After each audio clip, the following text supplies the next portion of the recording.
Radio Verte presents AHOOGA by Cory Zimmerman. Misery Guts. Act 3. I had a dog named Fido that I liked very much. I used to spend all my dough for puppy cakes and such. Our family learned to love him, to our hearts he was endeared. But now they're gone in mourning, thoughtful Fido's disappeared.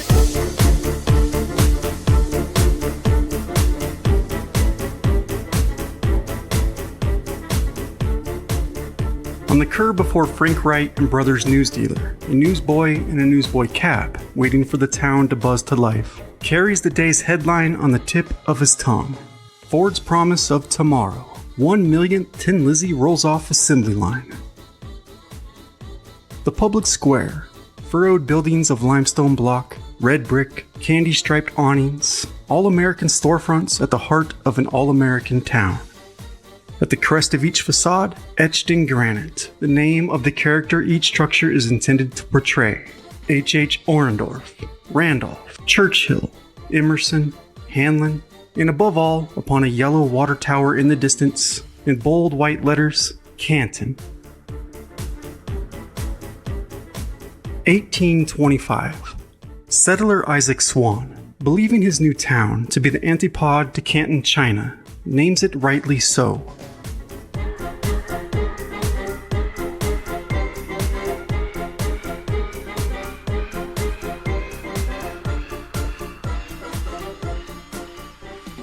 Jones Park, an oval oasis of maple and poplar trees sitting snug in the arms of the town square, where a brick pathway runs down its center. Circling about a liberty pole, the path approaches an octagonal bandstand, where early rising folk sit cross-legged, deep in shallow conversation, drawing a fine line between one thing and another in the twilight of their lives. And if one were to spin around on their heels and look directly south from its steps, they'd spot that newsboy in the newsboy cap, waiting for the town to buzz to life.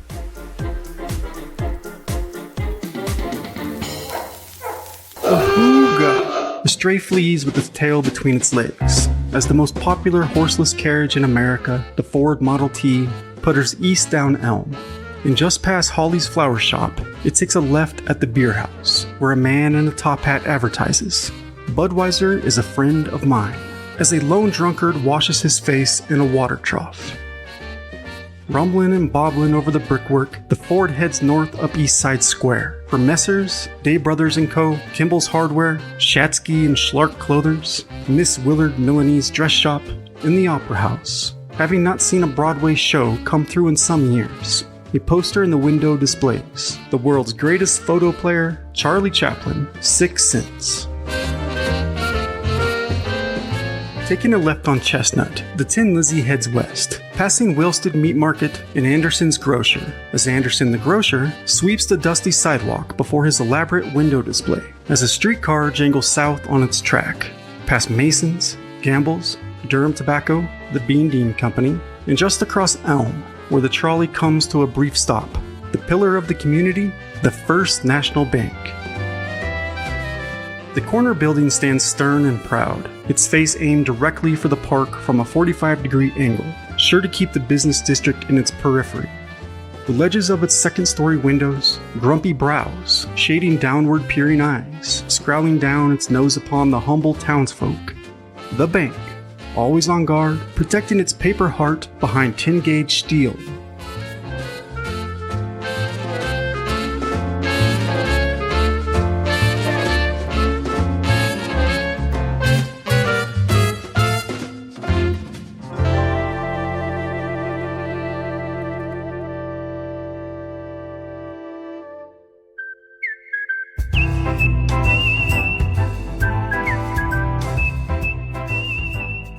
A brand new 1915 Page Fleetwood zooms up Elm Street and skids to a stop out front.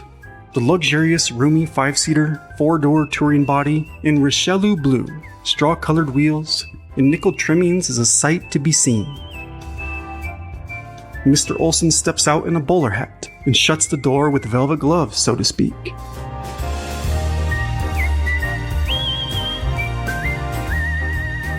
Meanwhile, the bank's guard, armed with a .45 caliber revolver on his side, strolls up with a holler, "Woo-wee!" in a long but quick country drawl. "Was wondering how you darn near beat me this morning, Mr. Olson." "Good morning, Edward," says Mr. Olson, keys jangling. "Yes, the Fleetwood is second to none. Had her brought down from Chicago this weekend." Edward, tall and lanky, with bushy sideburns, rolling on his heels, hands in his pockets, elbows locked, field tanned, dusty old top hat inherited from his pa, adding a good foot of fortune to his 6'6", clicks his cheek, and clicks his heels with a, "Welp." "Yep," says Mr. Olson, and guess we oughta. Inside, they toss their hats, and Mr. Olson locks the door behind them, readying the drawers before a steady stream of check cashers, steady trickling come Friday when it's all pissed away at the beer house. Mr. Olson makes his way to the vault and spins the dial. Electric chandeliers buzz. Dull yellow hue, slow to chase away any lingering ghosts. And Edward takes his station by the door. "How's Bess?" asks Mr. Olson. "Ankle's doing fine," says Edward, hopping out of position to open the heavy drapes, allowing brilliant blue light to flood in. Mr. Olson pulls open the vault door and walks in. Edward continues in a half shout, raising his wobbly chin to note, "Up and walking again."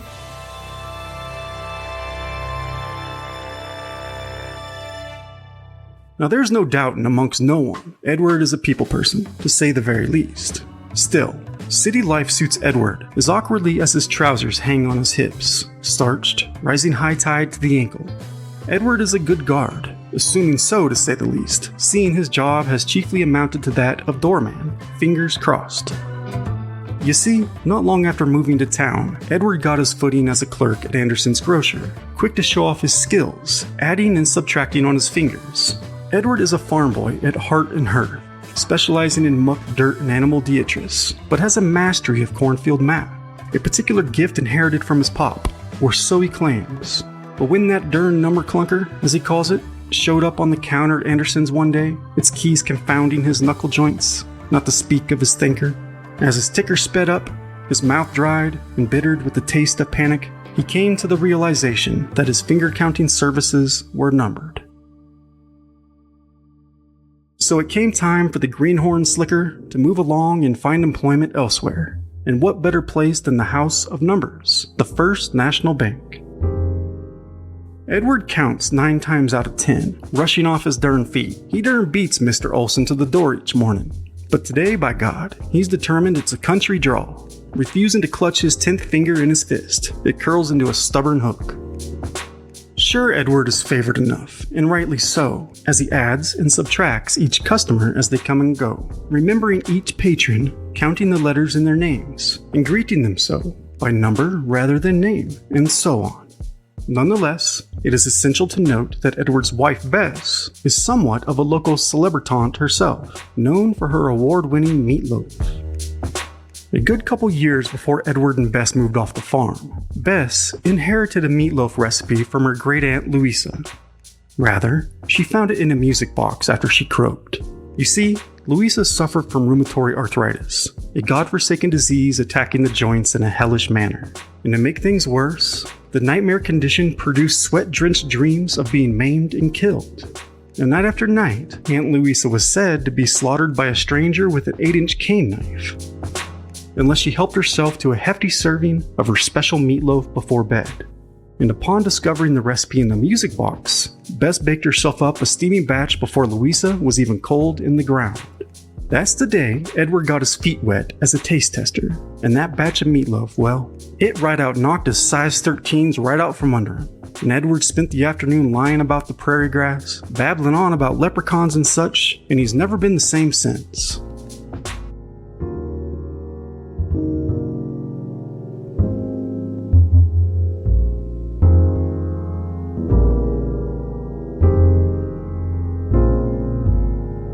It wasn't but 1 year into taste testing when Edward caught word of a steamy meatloaf competition down south at the Illinois State Fair. And after a good nudging, he convinced Bess to throw together some bacon, red and yellow peppers, garlic powder, thyme, parsley, some taters, sourdough breadcrumbs, saltine crackers, grated cheese, Worcestershire sauce, which he cannot pronounce, a cup of ketchup, at least 1 egg, and a dash of salt and pepper. using only 75-25 ground beef and cooking it up precisely according to Aunt Louisa's recipe to the T, secret ingredient and all.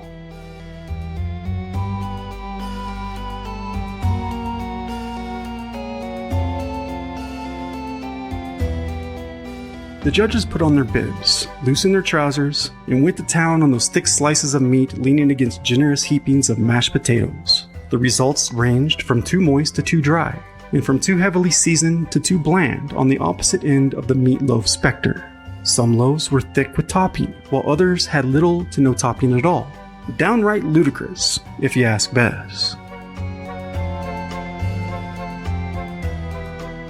Overall, it was a good selection of various meatloaf styles, resulting in plates licked clean and happy swollen guts before the judges shared comments with unexplainable laughter that kicked one back in his chair and carefully made notes on score sheets ranging from 1 wrong to 5 right, and they were quickly unanimous in their votes.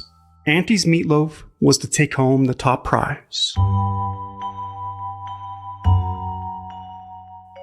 My Auntie Louisa always made it when we were younger, Bess told the Canton Register. And when my husband Edward proposed I enter, when we learnt of the contest and all, well, I was a bit hesitant to be honest.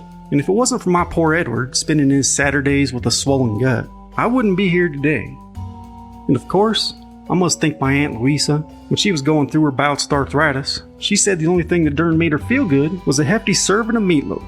And now that she's done passed on, God bless her soul, I want her special meatloaf to bring the same joy to others as it did to us children. A tribute to her, I suppose. The secret ingredient to Auntie's meatloaf? Cannabis sativa, a rather skunky weed found growing in the ditch down on the farm.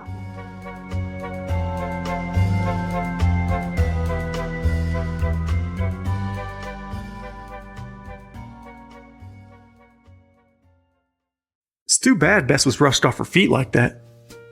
Goddamn potholes, says Mr. Olson, closing the vault door behind him but leaving it unlocked. Hell, I'm considering paving the streets with my own damn money. Do that and heck, Mr. Olson, Bess might even have you over for meatloaf, says Edward, rocking anxiously on his feet, fingers counting as they do. Lord knows I could use a good meal. Roxy burnt my omelet again. I offered to hire help, but hell, I'm starting to think she's trying to tell me something, Edward. Woman, mysterious creatures, says Edward. How's Friday? Asks Mr. Olson. Sir? Meatloaf, says Mr. Olson, making his way to unlock the front door. I'll have her gets right to it, sir, says Edward, as a young brunette enters, cradling a Fontana Milano handbag that matches the tone of her long neck and slender wrists. You don't have to do that, Edward. I'm just joshing you. Good morning, Rose. Morning, number 4, says Edward, as Rose rolls her eyes. Good morning, Mr. Olson. You have an appointment with the mayor at 9, says Rose. Hell, Rose. It's 8:58, says Mr. Olson, looking at his father's gold pocket watch. And here I thought you were on my good books. Mr. President. A full baritone booms from behind, and Mr. Olson spins around on his heels in feigned surprise for the mayor. The mayor, yet another short, squatty man, red in face, suit beyond his means. He wears a larger-than-life mustache, bulbous nose, and a comb over atop a pair of round shoulders. With a vigorous handshake, Mayor, nice to see ya. How's Mabel? Oh, finer than frog hair, says the mayor, asking, and how's that darling of mine? Burnt my omelet again, I tell you. Bodacious, break open that checkbook, Mr. President, and hire Roxy some help already. You damn flummadiddle. Hell, I wouldn't let Mabel within 10 feet of a flame. Did you get a chance to read the register this morning? Asked Mr. Olson. I did. Over strong coffee, I might add.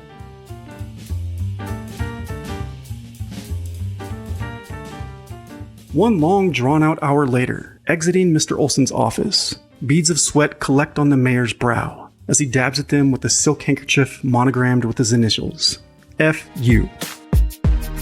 Frank Underwood won his seat through an extensive network of friends and family who helped him commit voter fraud. Acquired his wealth through ill-gotten gains, has a gambling and alcohol addiction, married Betty Snyder in 1898, with whom he has 3 children, 2 boys suffering an inherited obesity and a daughter none too much the looker. And hell, he's been trying to auction her off at lodge meetings to men 3-4 times her age. A longtime member of the Knights of Columbus, a divine hatred for Truman, and is madly in love with Miss Roxy Olsen.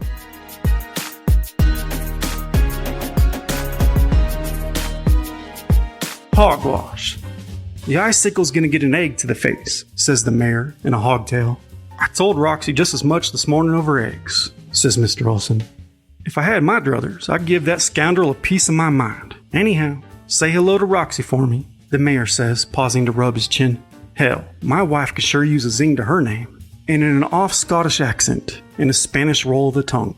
Roxy! Coffee a bit strong this morning? Asks Mr. Olsen, and the mayor leans in close. Brandy. Thought my office smelled mighty sweet. Mighty early, Mayor. Mighty early, says Mr. Olsen. Care to swap jobs for a day?